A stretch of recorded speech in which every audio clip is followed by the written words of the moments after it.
CNN News.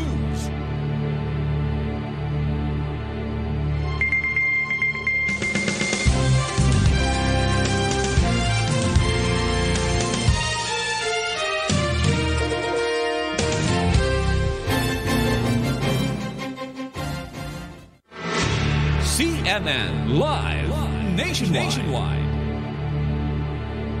Masayang nagsagawa ng Toscoin ang Municipal Board of Canvassers mula sa bayan ng Solano sa probinsya ng Nueva Vizcaya matapos mag-tie sa score na 13,514 ang dalawa sa mga nanalong kandidato nila.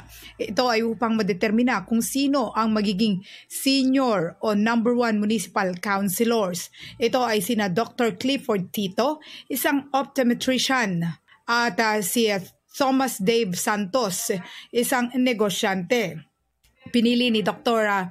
Tito na isang optometrician ang head para sa 10 pisong barya at tail naman para kay Santos. Sa ginawang trial, lumabas ang head. Subalit sa final round, lumabas ang tail na nangangahulugan na si Santos ang magiging senior o number 1 municipal councilor. Malaga ang pagpili sa nasabing posisyon dahil ang senior municipal councilor ang siyang hahalili sa vice mayors oras na wala ito sa kanyang pwesto.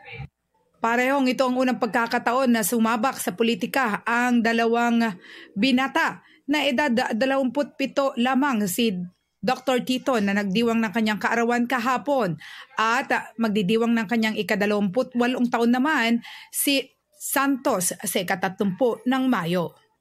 Para sa dalawa, bagamat hindi sila parehong umupo sa unang pwesto, masaya silang nakapasok sa nasabing posisyon o naging parehong municipal councilor at hindi nag-toss coin ang mga ito para sa ikalawang pwesto na ibig sabihin na ay malalaglag ang isa sa kanila.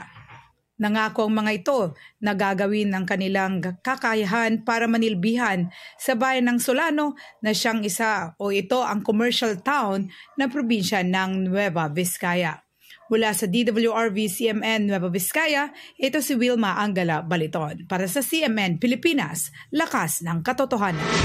CNN Live Nationwide.